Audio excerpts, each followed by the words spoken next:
back here on the GSMC Football Podcast. And for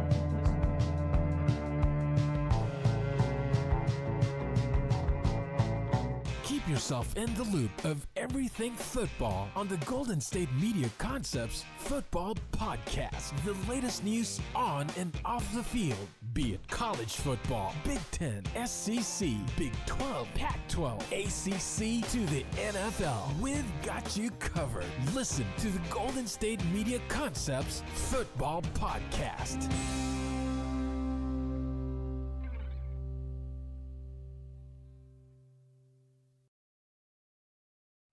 And welcome everybody to another edition of the GSMC Football Podcast, brought to you by the GSMC Sports Network. As always, I'm your host, Kenneth Grunfelder, and it's great to have you guys here on this Wednesday, November 20th. We have a lot to talk about on the show today. Before I get into that, just want to remind you guys, as always, to tip or donate, get your comments recognized. Make sure to hit that super chat button in the chat to create any thought or comment you want to see me acknowledge throughout the live broadcast. It makes the show more lively, more entertaining between myself, the host, and you guys, the viewers. We appreciate you guys' viewership each and every day, so any contribution you can make to the show means the world to us as we put out content for you guys each and every day. And also, the other way to help out the show is by going to the link at the bottom of the show segment on the ticker, gsmcpodcast.net. That is gsmcpodcast.net. So let's get into what we are going to discuss for today. So we're going to start off the show. We're going to talk about the Jets, as they made another move yesterday after I concluded the show, and that was firing general manager Joe Douglas, which was kind of expected, but the timing of it, in my opinion, I was a little confused by. But again, this was going to happen. This was inevitable. So we'll get into that. We'll also talk about the current MVP race. We're starting to near the end of the regular season, so I just wanted to get into that discussion, talk about who is in the lead, who's up for that award. So we'll get into that. We'll talk about the Lions and their win over the Jaguars as they just continue to dominate. We will also talk about the NFC West once again, talk about the division race, and who will end up winning it. Who has the best shot with the remaining schedules that those teams have, with it just being so jam-packed. You got 3 5-5 teams, and the Cardinals are 6-4 in first place. So we'll get into that. And then I'll do my power rankings, and it was tough this week. It was definitely tough. So we'll get into that. I will give you my top 5 teams after Week 11. So let's get into the first topic, which is talking about Joe Douglas. So his tenure as Jets general manager ends after 6 years and was not great record-wise.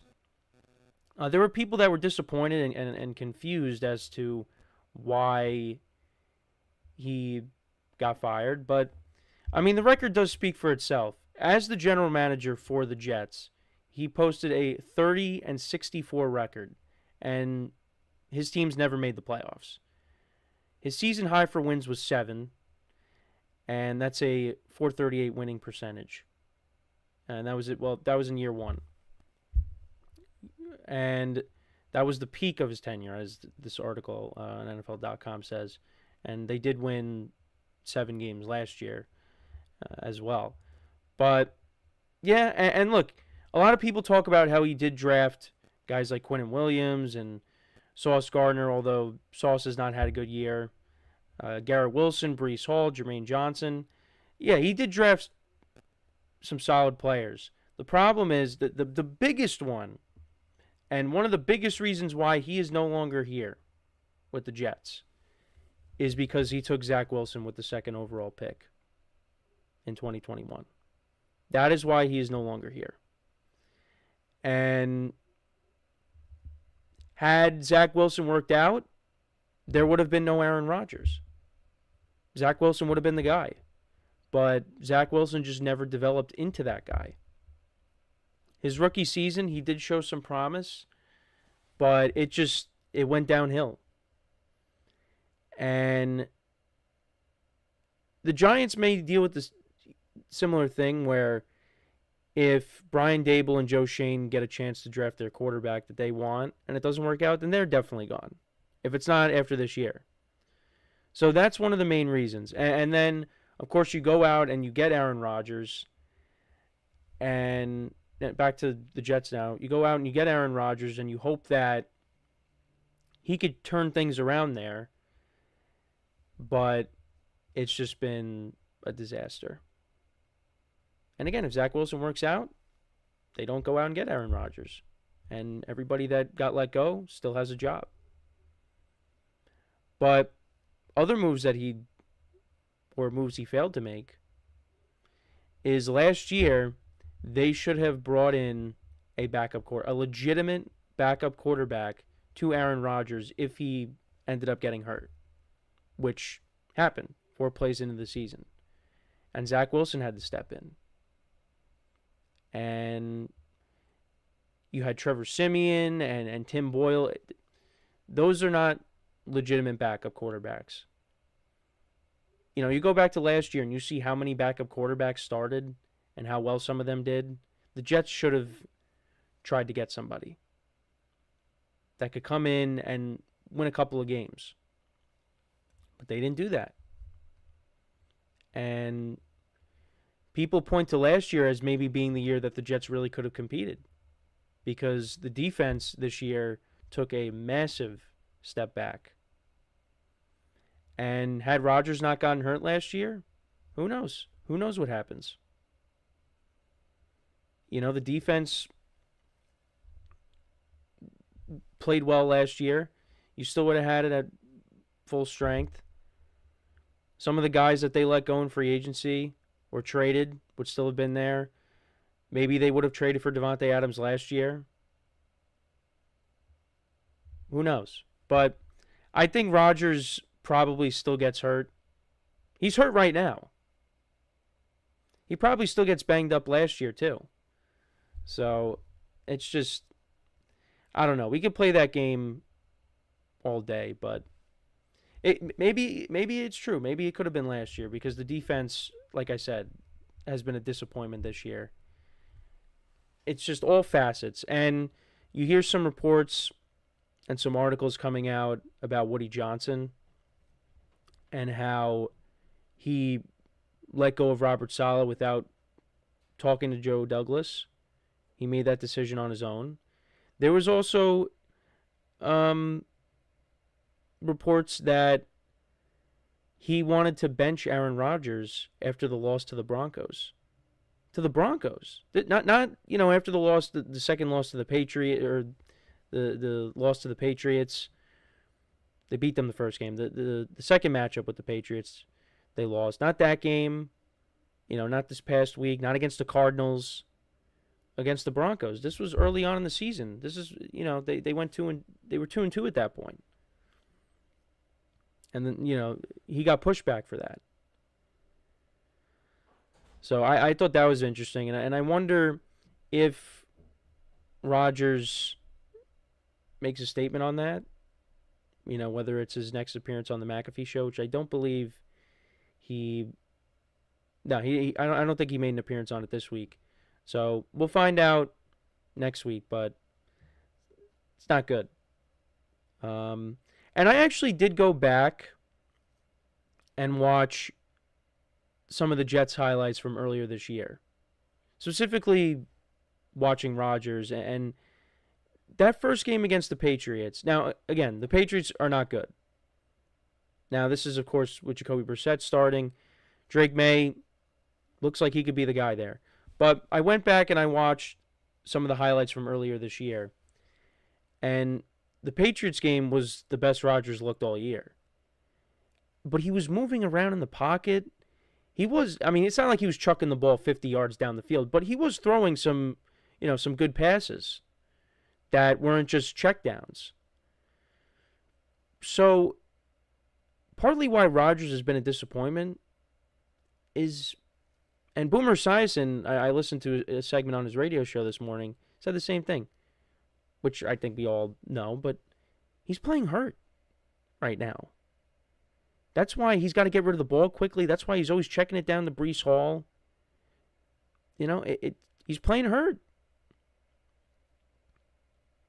And, had he not gotten hurt, had he stayed healthy this whole year, maybe things are a little bit different.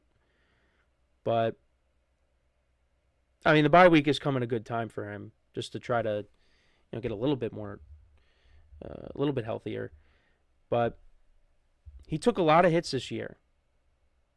And, when he's going to be 41 soon, you're not going to be able to shake it off, like you were, 31. It takes a toll on your body. And, Joe Douglas did his best. He went out and tried to improve this offensive line. He brought in 3 new offensive linemen. He drafted one, Fashanu. Traded for Devontae Adams. Tried to put Rodgers in a better situation. And it just did not pan out. But now you got Rodgers, who's going to be 41. And I don't know what's going to happen. There's reports that, the Jets, the players are not really upset or angry about the record, but they kind of just want the season to be done. So they're kind of just going through the motions. And, I don't know what kind of record they're going to finish with, but it's not going to be great. Maybe they win 1 or 2 more games, but it's going to be a bad record. And I don't know what exactly their plan is going to be. I don't know what general manager is going to come in, what head coach they're going to bring in, who's going to be interested in this job. Now, they have talent on this team, and I don't know who's coming back and who's not. Are they going to run it back with Rodgers again, or is he gone? I mean, but if you hear that Woody Johnson was talking about benching him, he's probably not going to want to come back. But we'll have to wait and see. But this was a monumental disappointment on all fronts. And we'll see what comes about it when we get to the end of the year. But you just feel for Jet fans because, when Rodgers first got there was optimism. There was hope. But once he got hurt last year, that was kind of it. Because even going into this year, my friends, my coworkers, family, there wasn't a lot of optimism. There didn't seem like, oh yeah, this team is going to be really good this year. It was, we'll wait and see. And it hasn't been good. It's been a failure. And there's a lot of blame that goes around. I mean, I've said it constantly.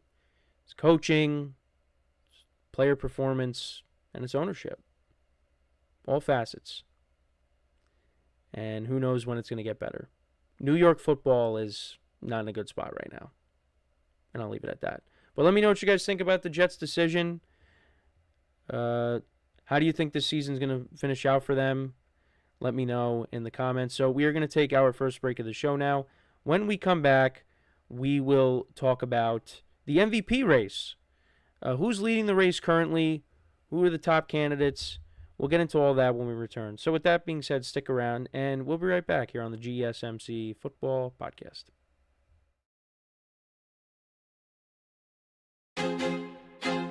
I feel like I'm losing my mind. Is everybody in the world blind? Please, Lord, give me a sign, a sign. I feel like I'm losing my mind. Is everybody in the world blind? Please, Lord, give me a sign, a sign. I wanna be the greatest. Everybody on the fake shit. I look around and feel like everybody is the fakest. I make this every day and I'm impatient, hoping one day I blow up from the basement. Statement, the top is so vacant. I don't hear shit that I think is amazing. Waiting for my day when I'm playing sold out shows for 1,000 faces. Hey, give me that crown, get in my way and to be put down. It ain't your place, all this my town. If I want that shit, then I'll get it right now. I'm losing it, the noose it fits. I'm losing shit, a stupid myth. You choose to live or choose to dip. You choose to fight or lose your grip and lose a gift. Oh, I feel like I'm losing my mind. Is everybody in the world blind? Please, Lord, give me a sign, a sign. I feel like I'm losing my mind. Is everybody in the world blind?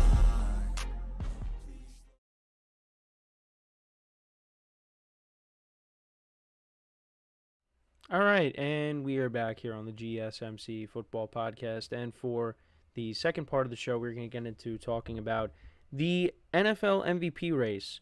You know, who's leading the pack currently? Look at the top candidates right now. And I think it's between two quarterbacks at the moment, and that is Lamar Jackson and Josh Allen. Right now, they are probably... Well, not probably. They are the ones leading the pack. And, you know, they're both playing really well this season. I know Lamar against the Steelers did not play great. And for some reason, against the Steelers, he just doesn't really play well. But it happens. And, you know, with the game that Josh Allen just had against the Chiefs and, you know, the win that the Bills picked up against the Chiefs, I mean, that kind of, I guess, put him ahead at the moment. But I do think that ultimately, I still think I would give it to Lamar. Kind of looking at their stats right now. So Josh Allen, I mean, he's been great when it comes to limiting the turnovers. Right now, he has 5 interceptions on the season. Each of his last 4 games, he has now thrown a pick, at least one pick. But on the season, 2,500 passing yards, 18 touchdowns, 5 interceptions. And then looking at Lamar Jackson's stats, pull them up. Lamar has 25 touchdowns to 3 picks, and he's at 2,800 yards passing. He also has 584 rushing yards and 2 rushing touchdowns. And when it comes to Josh Allen and his rushing stats, he has 316 rushing yards and 5 touchdowns. So it is close. It is definitely close. And one other guy that had his, team had a better record at this point, Joe Burrow would be right in that conversation. Joe Burrow has 27 touchdowns to 4 picks. And he has 3,000 passing yards. So if the Bengals were 7-4 right now, Joe Burrow would be in this conversation.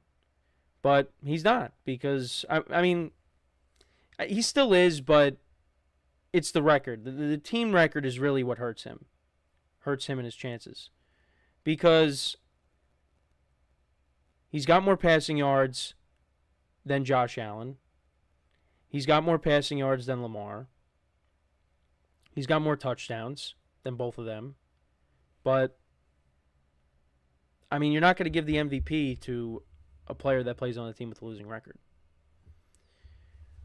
Right now it's between these two guys. And also some other honorable mentions too. I mean, look at the running backs, Saquon Barkley and Derrick Henry. They are having really good seasons. One of them is going to win Offensive Player of the Year, which is probably going to end up being Derrick Henry. He has been unbelievable. He has been as advertised with the Ravens bringing him in. That was such a great pairing.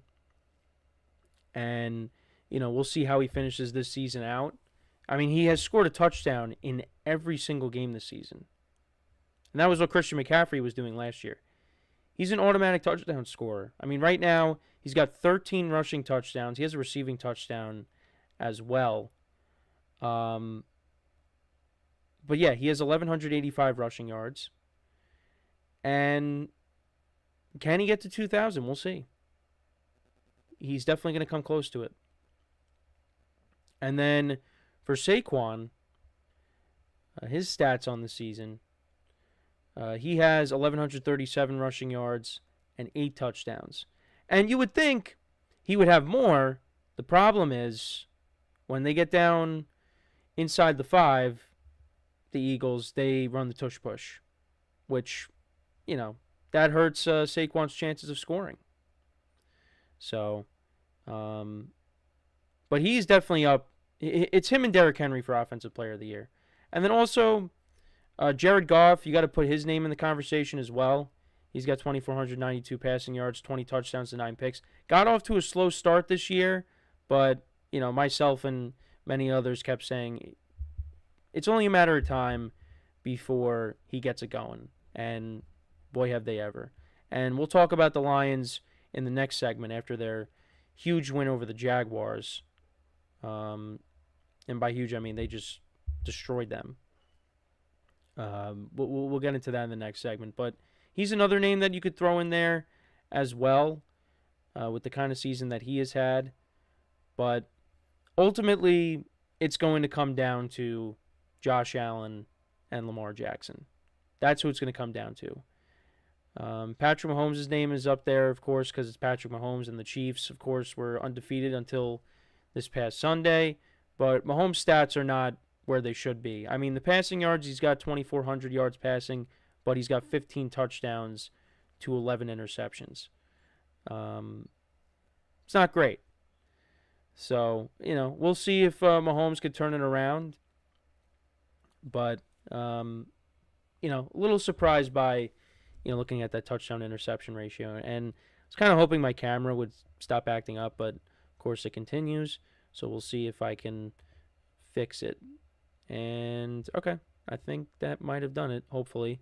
But, anyways, we'll see what happens. Now,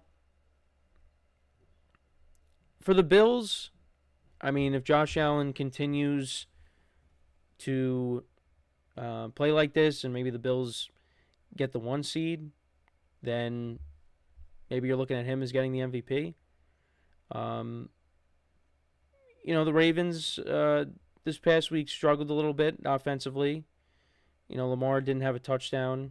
Oh, no, he did have a touchdown to Zay Flowers in this game. Ravens only the Ravens should have won on Sunday, if we're being honest. If Justin Tucker makes his field goals, the Ravens win this game. But it just didn't happen. And also you had Derrick Henry fumbling on the first drive of the game for the Ravens. So, that was a tough loss. But Lamar, outside of that game, I mean, he's been great. So, it's definitely going to be close. And I do wish the Bengals had a better record at this point, because then it would be, a 3-quarterback race between Burrow, Lamar, and Josh Allen. But he's kind of like that distant third player right now. Like I said, Jared Goff is there as well. Got to give him the respect he deserves. The Lions are the best team in football right now. And we will see the Lions and the Bills match up against each other later this season. We got that matchup a couple years ago on Thanksgiving, and that was a good game. And it will be in Detroit once again with those two teams squaring off. So looking forward to that. But ultimately, we talked about this in our production meeting, this topic, and everybody pretty much said Josh Allen.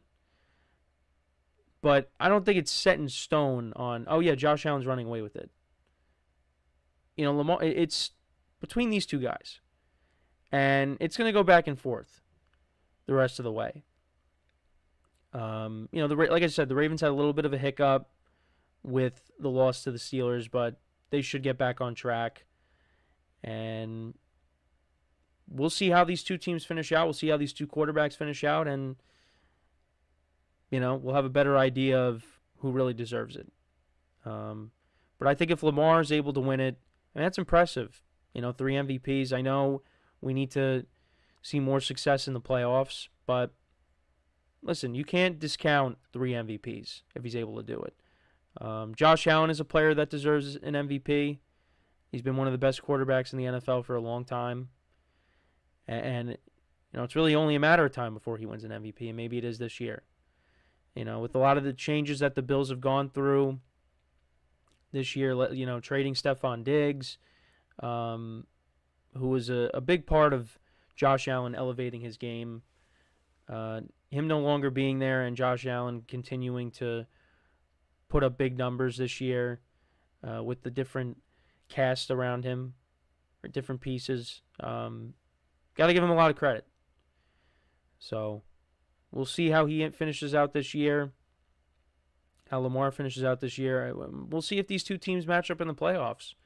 I think the Bills would like to see the Ravens again, maybe, just to try to get revenge for that loss that they had earlier in the season, where the Ravens just ran all over them But we'll have to wait and see. We're going to see these two guys in it. We're going to see Mahomes in it, of course. Looks like C.J. Stroud and the Texans will win the AFC South. And, of course, you got the Steelers right now in first place in the North. You got the Broncos and the Chargers.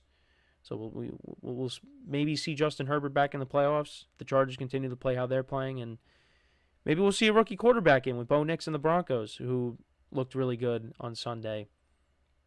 So, should be fun. Playoffs always find a way to be good. But we still got some time before that. So, but let me know what you guys think. Who do you think will win the MVP in the NFL? Let me know in the comments. So before we go to break, just want to remind you guys once again to tip or donate and get your comments recognized. Make sure to go to the super chat button in the chat, and this will create any thought or comment you want to see me acknowledge throughout the live broadcast. It makes the show more lively, more entertaining between myself, the host, and you guys, the viewers. We appreciate you guys' viewership each and every day, so any contribution you can make to the show means the world to us as we put out content for you guys each and every day. And also, the other way to help out the show is by going to the link at the bottom of the show segment on the ticker, GSMCpodcast.net. That is GSMCpodcast.net. So when we come back from our next break, we will talk about the Lions and their win over the Jaguars as they improved to 9-1 on the season. And we'll just kind of get into that discussion. We'll talk about how well it went for them as they had an offensive explosion against the Jaguars. We'll talk about it from the Jaguars' perspective as well. We'll get into all that when we come back from our next break. So with that being said, stick around, and we'll be right back here on the GSMC Football Podcast. Looking for your daily fix of sports talk without having to pay for it? GSMC Sports Network is available on YouTube. Just search GSMC Sports Network. Get your fix of daily sports talk shows on YouTube, absolutely free. NFL, college football, NBA, MLB, MMA, UFC, fantasy football, and so much more. GSMC Sports Network has shows running all day long, with new sports shows starting every 2 hours. Just like on your favorite cable sports channel, except GSMC Sports Network is absolutely free. Just search GSMC Sports Network on YouTube to catch one of your new favorite shows, like the GSMC College Football Podcast, Chip Shot Football Podcast, Hoops and Heels Women's Sports Podcast, GSMC Basketball Podcast, and so many more. Check it out for yourself. GSMC Sports Network, now available on YouTube absolutely free. Search GSMC Sports Network on YouTube right now.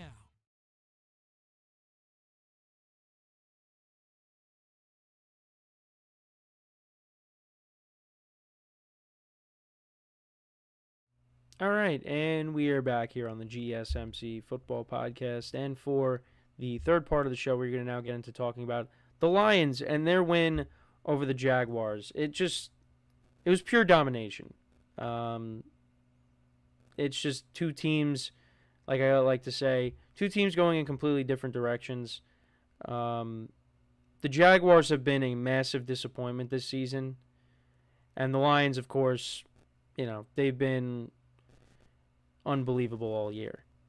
Their only loss, again, is to Baker Mayfield and the Bucs. But this is their second game this season. And it's the second time against an AFC South team as well that they have scored 52 points.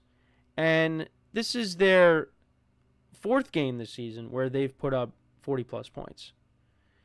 They have just been a machine this year, and that continued here. Now, surprisingly enough, the Jaguars got the ball to start this game, and they went down the field and kicked a field goal. So they were winning 3-0. And then the Lions outscored them 52-3 the rest of the way. Because the Lions scored a touchdown on their first drive, their second drive, their third drive, their fourth drive, their fifth drive, their sixth drive, their seventh drive. They did not punt in this game. Hendon Hooker came in and finished it up. But, yeah, Lions did not have to worry about punting in this game. There was a lot of punts by the Jaguars. Mac Jones, once again, was the starter in this game in the absence of Trevor Lawrence.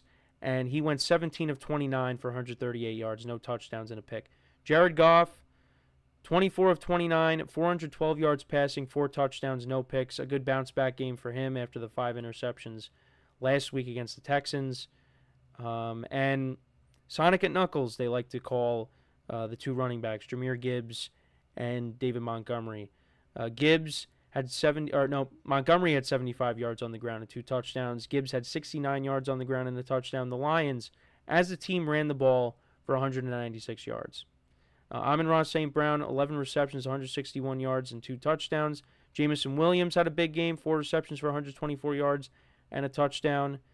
Gibbs had a 54-yard reception. The Lions' defense, only 1 sack in this game, but really didn't matter. Brian Thomas Jr. was the leading receiver for the Jaguars. He had 82 yards receiving.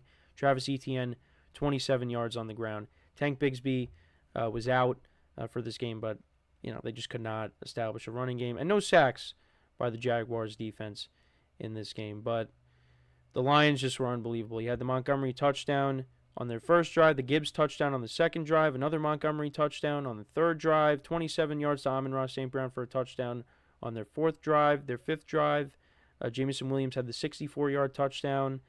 Brock Wright had a touchdown in this game. There was no Sam Laporta. Amon-Ra St. Brown, another touchdown. And then Jake Bates, from 54 yards out, kicked the field goal to make it 52-6. But the Lions are rolling right now. And I keep saying it, Super Bowl prediction looks good. Now, the Chiefs did lose this past Sunday, and they did not look great at times in that game.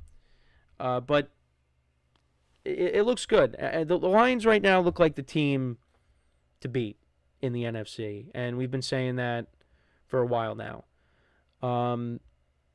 Who could be the team that potentially knocks them off? Well, right now, I don't think it's the 49ers, just the way they're playing. They're not even in a playoff spot right now, so we can't really say them at the moment. The Lions played the NFC West this year, and they beat every single team. I don't think it's the Falcons, how inconsistent they've been. The Packers already lost to them. We'll see what happens when they match up against each other again later in the year. Could it be Philadelphia? Philly's defense, it's been playing really well. And they got the firepower on offense to compete with this team. Saquon Barkley, we talked about him in the last segment. He's been unbelievable this year. And, if they have their full array of weapons with A.J. Brown, with Devontae Smith, with Dallas Goedert, you got a top offensive line that could block for Jalen Hurts. Jalen Hurts can run with the football if he has to. That could be the team that could compete with them. And, we'll see if we get that matchup in the playoffs because we're not going to get it in the regular season. But that maybe is the team, one of the teams that could have the best shot.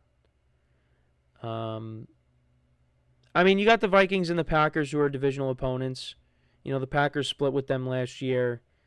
The Vikings played them really tough this year, and, they blew a lead against them. They were up 10-0, but the Lions came storming back. And, Jake Bates kicked a go-ahead field goal at the end of that game. So maybe it's a divisional opponent, but right now I would look at Philadelphia as maybe having the best chance because I think their defense has really stepped up in recent weeks.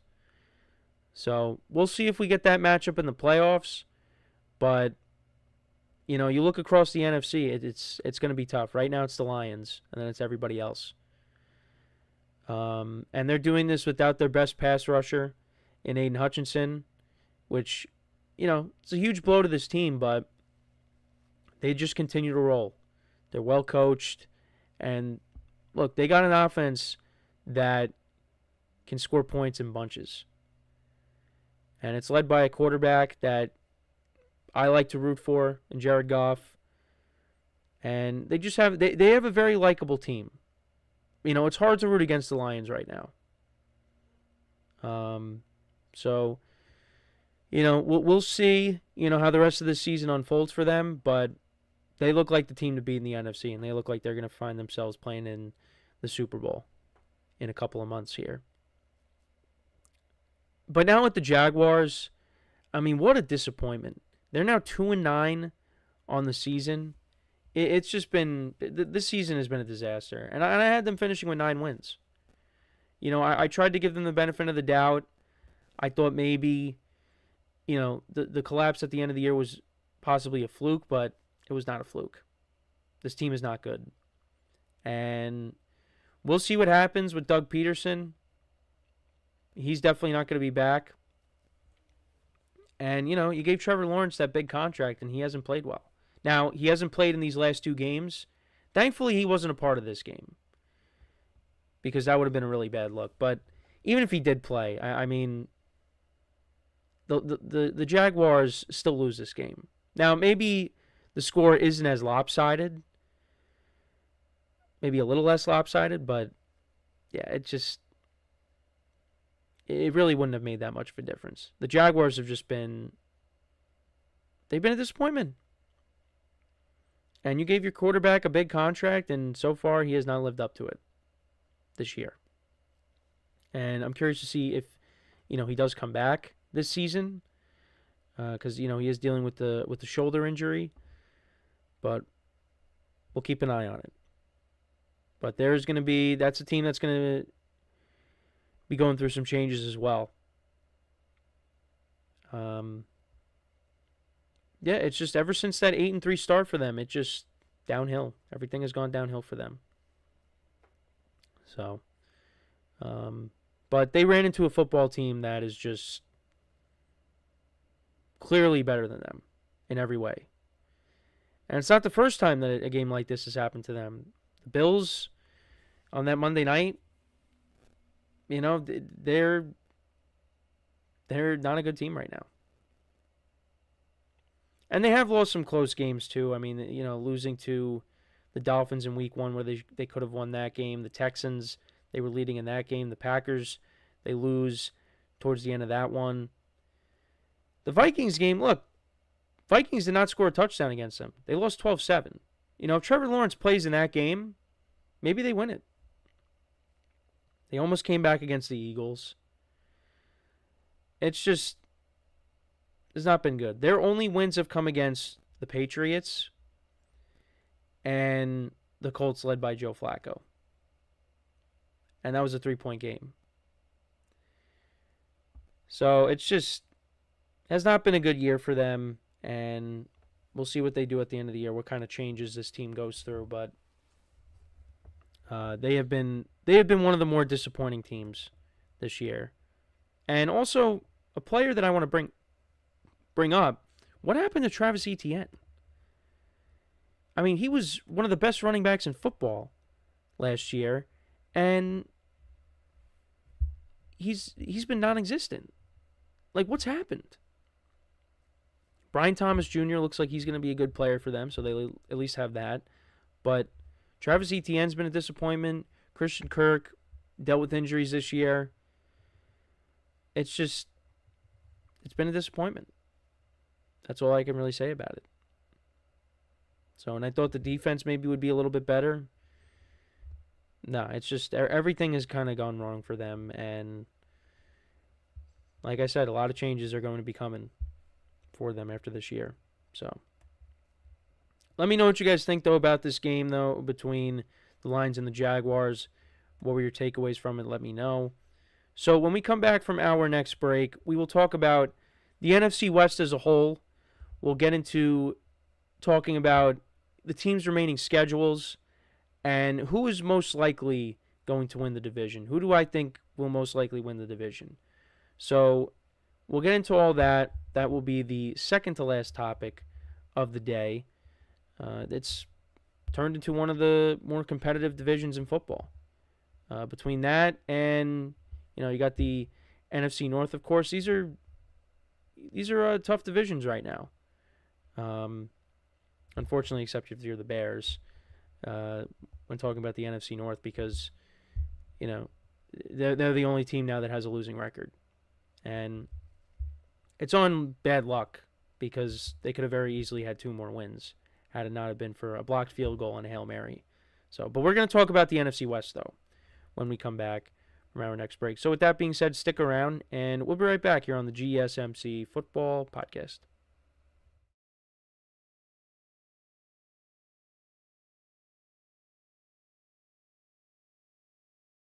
For the best and latest podcasts available anywhere, go to the podcast app on your cell phone and type in GSMC to access free content-rich podcasts on health and wellness, book reviews, sports, entertainment, relationships, social media, movies, technology, finance, and even weird news. Subscribe and download the GSMC Podcast Network's family of shows, available everywhere podcasts are found.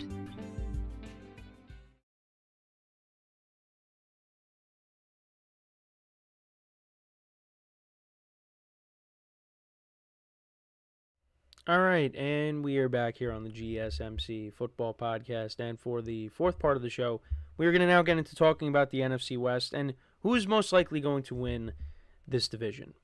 So right now, currently, you have the Arizona Cardinals, who are 6-4, and everybody else, the Rams, the Seahawks, and the 49ers are 5-5. So let's go through the Cardinals' remaining schedule. So they come out of the bye. They will be in Seattle to take on the Seahawks. Then they're at the Vikings, home against the Seahawks, home against the Patriots, at Carolina to take on the Panthers, and then their final two games are at the Rams and then home against the 49ers. So they got some tough games coming up. Now, I do think that they will at least split with Seattle. I think that's fair. I think maybe they drop this game. The Vikings game is going to be tough. I think I might pencil that in as a loss. They're due to lose a game. They have won 4 in a row. Give them a lot of credit to be at this point where you're in first place, and no one really had them in first place in the NFC West at this point. There were people that had them making the playoffs. I did not, but give them credit for where they're at here. So, like I said, I think they split with the Seahawks. I think the Vikings, like I said, could be a loss. So maybe they drop their next two. They're 6-6, and then they win and go 7-6. And then, look, the Patriots game could be a little bit tough just because Drake May has played well. But I maybe would lean towards giving the Cardinals the win there. The Panthers, I mean, we'll see how they look out of the bye against the Chiefs. But, you know, they've won 2 in a row, so that might not be as much of a gimme as it was originally. But I think the Cardinals probably still win that. The Rams, I mean, the Rams are going to want to get revenge because the Cardinals smacked them around earlier in the season, and they got Puka Nacua and Cooper Kupp back, so I'd give them a loss there. And I think, you know what? I think the 49ers beat them last week of the season because maybe it comes down to those two teams. So I'm going to give them, like I said, win against the Patriots, Panthers, and then a split against the Seahawks. So that gets them to 9 wins, 9-8. I think that's what we could be looking at. Then we look at the Rams' schedule. They got the Eagles coming up, which is a really tough game, and I just talked about how well the Eagles' defense has been playing. If they match up against the Lions in the playoffs, that's one aspect of their game to look at. And yeah, their defense has played well, and we saw, you know, the Dolphins' defense and the pressure that they put on Matthew Stafford and how, you know, they kept the Rams out of the end zone. You know, the Rams had to kick a bunch of field goals, and I don't think that's going to happen in this game. I think the Rams will find the end zone here, but I'm leaning towards the Eagles in this game. So I might pencil that in as a loss. Then at the Saints are playing better. You know, they are playing better. Derek Carr has looked good these last couple of games. That could be a tough game for the Rams. But I'd probably lean towards giving them the win. So then they're 6-6. Then you got the Bills at home. I mean, right now I lean towards the Bills. So that could get you to 6-7. And then at the Niners, I mean, I feel like the Niners want to get revenge on the Rams. So maybe I'd give the Niners the win. And then you got the Jets, Cardinals, and Seahawks to end off the year. So you basically have to win out. I think they should beat the Jets. Like I said, Cardinals, you want to get revenge on them. And then you got the Seahawks. So maybe it's a win-and-in scenario there. So I think I also have them at 9-8 as well. We'll see, though. I mean, I think if they win against the Eagles on Sunday, that would be huge. That would give me a lot more confidence in this team. Because I did say I believe the Rams were going to go on a run. Now, I didn't expect them to lose to the Dolphins. I did not expect that. Had they won that game, then you could afford a loss to the Eagles this week. But right now, the way everything is, and looking at the wild card in the NFC, you need to win.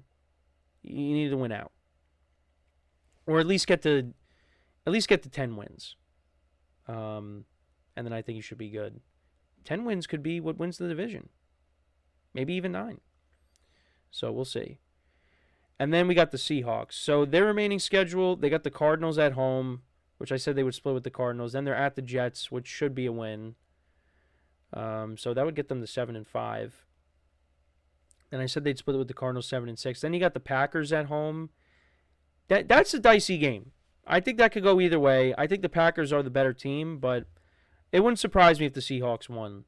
So we'll see what happens there. Then you got the Vikings after that. So they have 3 NFC North opponents 3 weeks in a row. They got the Packers, the Vikings at home, both of them at home, and then you're at the Bears. So that's going to be tough. And then at the Rams, final week of the season. Like I said, I think they would split with the Cardinals, so that would give them another loss. I think they lose to the Vikings, but that's not a guarantee. So that would have them at 7 losses there. Packers could be a loss. Rams could be a loss. I mean, maybe they finish 8-9. Maybe. I mean, give them a lot of credit. Defense played really well against the Niners. Geno Smith did not have a great game. It's going to be if they make the playoffs, it's going to be on how well Geno Smith plays down the stretch, which is kind of a no-brainer there. But still, if Geno Smith could play well towards the end of the year here, then it's possible that they get in. But they got tough games on the schedule. Like I said, the Vikings, the Packers, the Rams. It's going to be tough. Then you're playing the Bears on a Thursday night. They at least look better against the Packers. We'll see how they look, against the Vikings this week. But that could be a tough game. So we'll see if the Seahawks are up for the challenge. And then we got the Niners, and they have a tough schedule. They have a very, very tough schedule, and they're not playing great right now. So they got the Packers this week, which I think this game could go either way. You hope they get George Kittle back. That would be a huge boost for this offense. That's in Lambeau. And then you got the Bills on Sunday night the following week. And that's a Bills home game. I don't think the Niners are going to lose 2 straight. I think they're going to at least split these next 2 games. Then I think I would give them a win against the Bears. I'm going to give them the win against the Rams. At the Dolphins could be tough. The Dolphins have been playing better since Tua's come back. Maybe I give them the win there. The Lions, right now, looks like it's going to be a loss. And then the Cardinals, I said they would beat them. So I said the Lions was definitely a loss. I think they split the Packers and the Bills. So right now that would put them at 10-7. So, I mean, like I said, they have lost to each of their divisional opponents. They split with Seattle already. But I do think that they will get revenge on the Rams and on the Cardinals. And I think they will get to at least 10-7. That's what I'm gonna say. 10-7 they finish with, and that could be good enough to win the division. And the other thing too is Christian McCaffrey is still working his way back. If Christian McCaffrey can get it going, that will make a huge difference for this team. because they can just ride him, and they could that could take them to the playoffs. But the other thing too is, I mean, they blow leads. Their defense has not been good. Nick Bosa is banged up. You're still missing some guys on defense. So yeah, that's another problem too. And now Brock Purdy's dealing with shoulder soreness, and you don't want to lose him. Their backup is Josh Dobbs, who, last year he was a headline of the NFL. He was a story in the NFL for a little bit, but then, kind of flamed out. Brock Purdy cannot get hurt. That's one of the last people you want to see get hurt. He's been one of your durable players this year, in a year where there's been a lot of injuries. So, but the Niners have the toughest schedule remaining, but I would like to say that I would like to think that they are going to make a run here and are able to get into the playoffs. And look, it's not like their season is over. Like, we could sit here and say, yeah, the Niners might not be that good right now, but they're only one game back. They're one game behind the Cardinals. They're tied right now. They control their own destiny, because they play the Rams again and they play the Cardinals. Now, if the Seahawks win out, well, maybe they don't. But for the most part here, the Niners control their own destiny. If the Niners win out, or if the Niners go, 11-6, I think they're making the playoffs and winning the division here. And it's just hard for me to imagine them not being in the playoffs. But, we are now, we're going into week 12 of the NFL season, and they're 5-5. So, we'll see what happens. But, it starts with the Packers this week, which is going to be a very tough game. And like I said, the hope is they get George Kittle back. And, we'll see what happens. But let me know what you guys think, though. Who wins the NFC West? Let me know in the comments. Like I said, I still think the 49ers are going to be the team to do it. I'm not going to give up on them. But, if you lose this week and then you go into Buffalo at 5-6, it's going to be tough, because the Bills are playing really good football.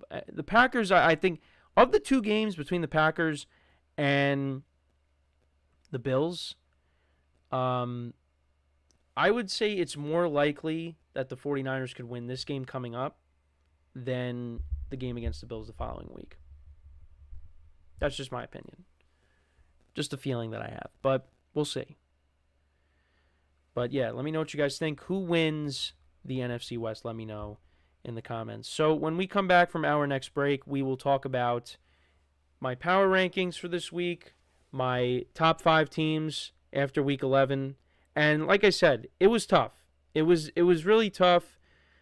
The number 5 spot has been a revolving door, but also I had to make, a couple of changes with teams that have moved up, teams that moved down. The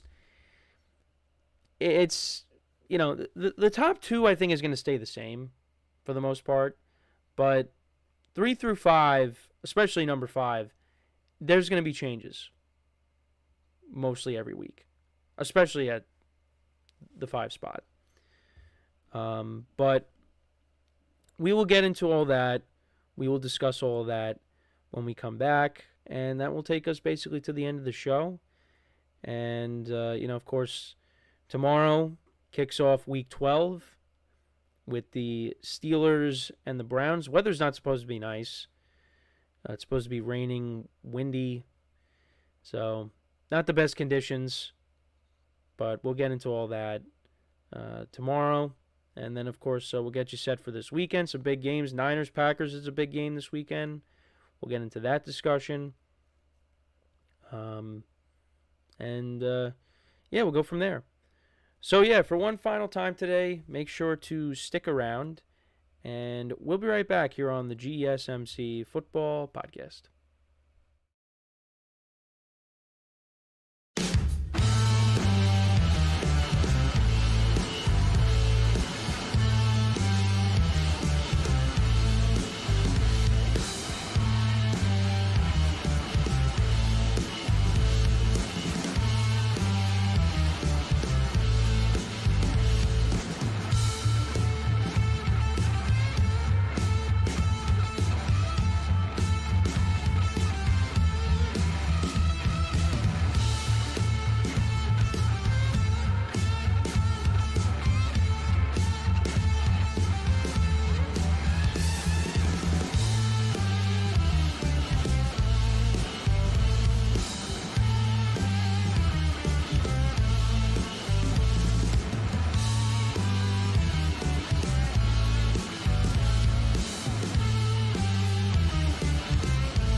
All right, and we are back here on the GSMC Football Podcast. And for the final part of the show, we are going to now get into my power rankings for this week. My top 5 teams after Week 11. And again, it's tough. It is tough to do rankings. But here we go. At the number 5 spot.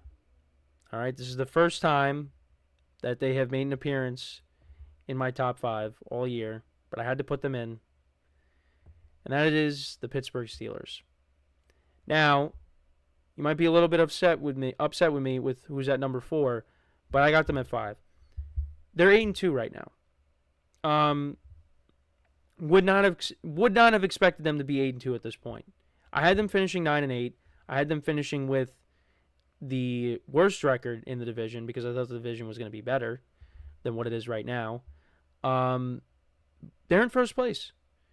And it's on good defense, it's on good special teams, and the offense doing just enough to get them wins. Russell Wilson did not play well in the game against the Ravens, but despite that, they still won because Chris Boswell, and I forgot about this because I brought up the playoff game where he kicked 6 field goals, but let's not forget Week 1 against the Falcons. He kicked 6 field goals and the Steelers won.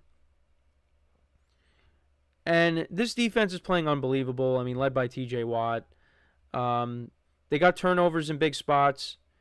You know, the fumble of Derrick Henry in the opening of the game.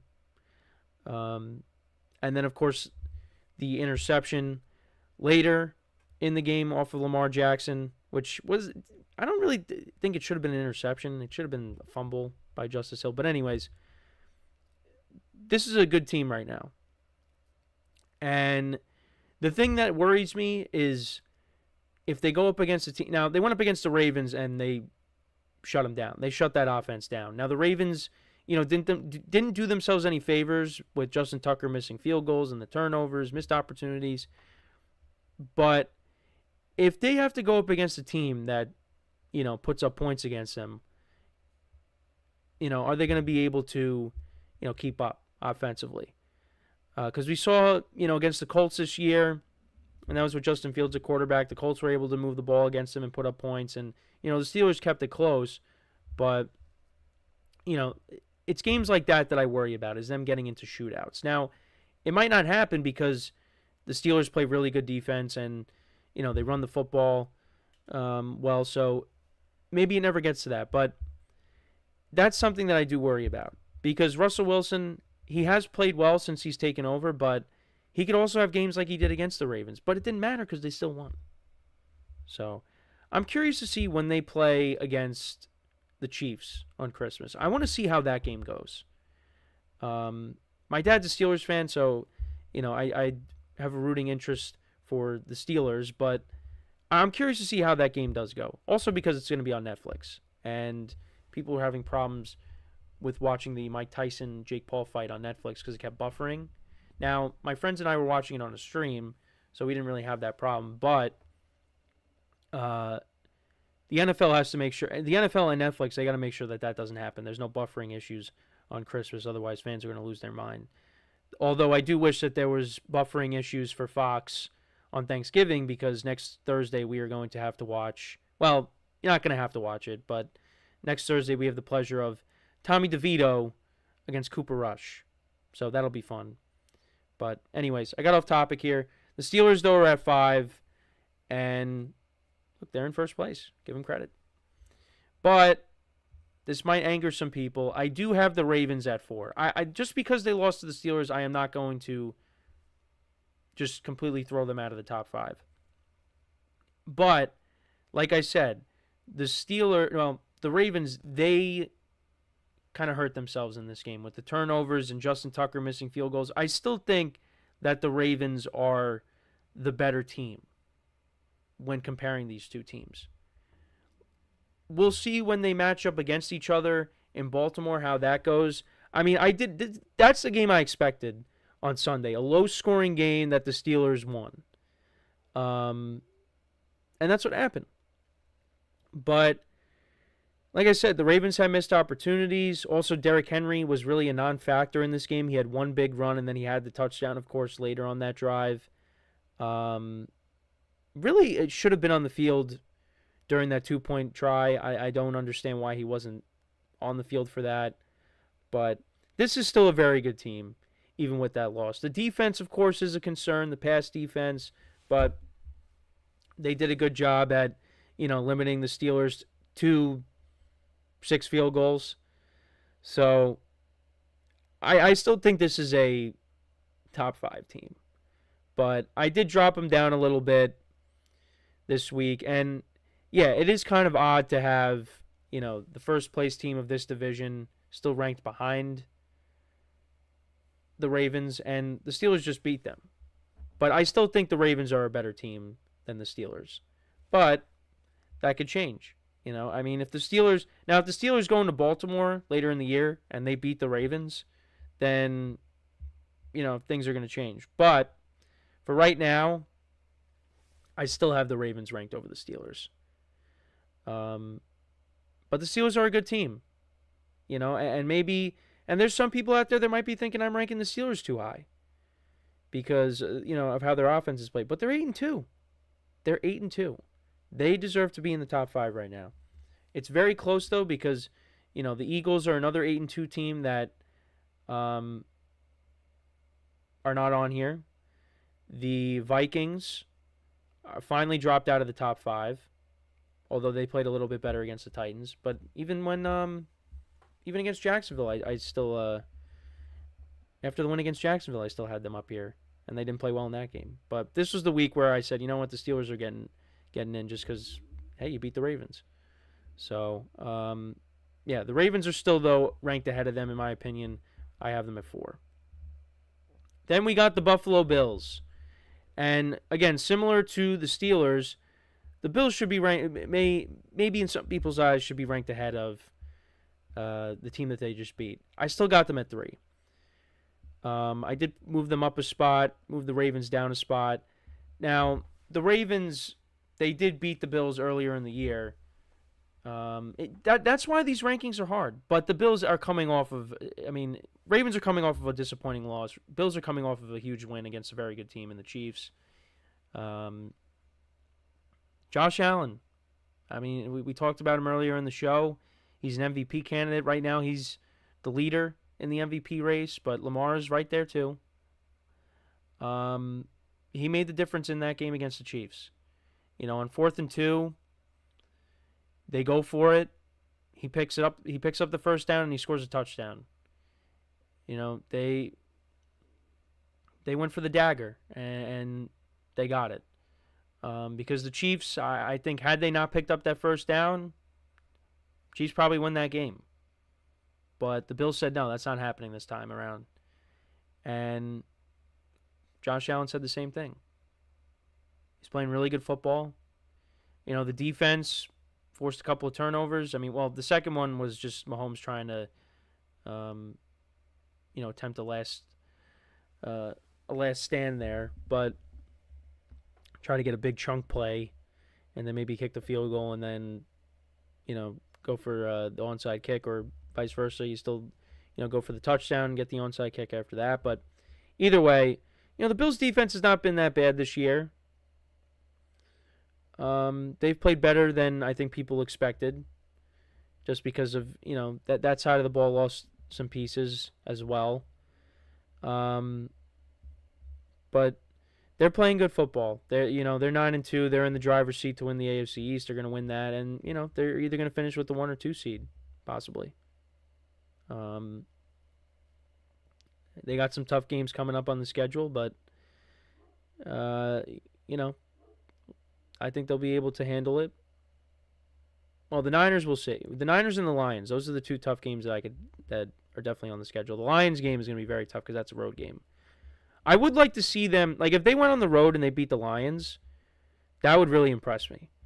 Because earlier in the year, when they went on the road against the Ravens ran all over them with Derrick Henry. And Derrick Henry has tormented the Bills for a long time.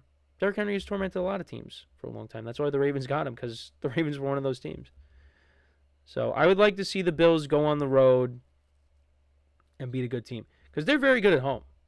They beat the Chiefs at home, so that's a statement win right there. But I would like to see them go on the road against Detroit and beat them and give them their second loss. Or if they lose before that, their third loss, whatever it is. That would really show me something. I mean, this game against the Chiefs showed me something, but going on the road and being a very good team, I think that's the next thing on the checklist. But I got them at 3. I still have the Chiefs at 2. Look, the offense, there were a couple of things I liked. Xavier Worthy got more involved in the first half, but then nothing in the second half. Travis Kelce was non-existent in that game. The Bills did a nice job at just limiting him. But, Mahomes had 3 touchdowns in this game. The defense did force a turnover. They're still 9-1. They could very easily be 8-2 had, they not blocked that field goal attempt by the Broncos. I still got them ranked ahead of the Bills for now. But I think if we start to see this team struggle even more and they start losing more games, then you're going to see the Chiefs continue to move down. But I still am going to have them ranked ahead of the Bills. It's very tough because the Bills just won against them. But I still got to put the Chiefs here just because it's only their first loss. And, that game was pretty close for a while. The Bills did pull away, even, to go up by 9. But, yeah, I still got the Chiefs at 2. But they got to, they still haven't played a good game yet offensively. I'm waiting for that game where Mahomes has like 4 touchdowns. He has over 300 yards passing. They are going to be getting Isaiah Pacheco back, hopefully, maybe this week. But at some point, the Chiefs are going to figure it out offensively. Maybe it's not in the regular season. Maybe it's in the playoffs. And then at number 1, this is the easiest one, the Lions. I mean, they're the best team in football right now. Especially now with the Chiefs losing, they are the best team in football. I mean, offensively, Jared Goff has been great. The two-headed monster, David Montgomery and Jahmyr Gibbs, Amon-Ra St. Brown. The defense, even without Aiden Hutchinson, this team is just good all around. And, there's not really much more to say. Again, this is their second game of the season where they put up 52 points. They are blowing teams out. And, again, this looks like the team of destiny. Could be this team. But we'll have to wait and see what happens. But, to go through it again. So at 5, I had the Steelers, 4 the Ravens, 3 the Bills, 2 the Chiefs, and then at 1, I have the Lions. Let me know what you guys think about these rankings. What would your rankings be? Let me know in the comments. And with that is pretty much it for the show for today. Thank you guys for tuning in. Make sure to check out all the other shows as well to get their opinions on other topics, not just with football, but with other sports as well. Make sure to leave a like, comment, and subscribe to the video. Greatly appreciate that. And as always, I'm your host, Kenneth Grunfelder, signing off from the GSMC Football Podcast, brought to you by the GSMC Sports Network. Have a good day, and I will talk to you guys tomorrow. Take care.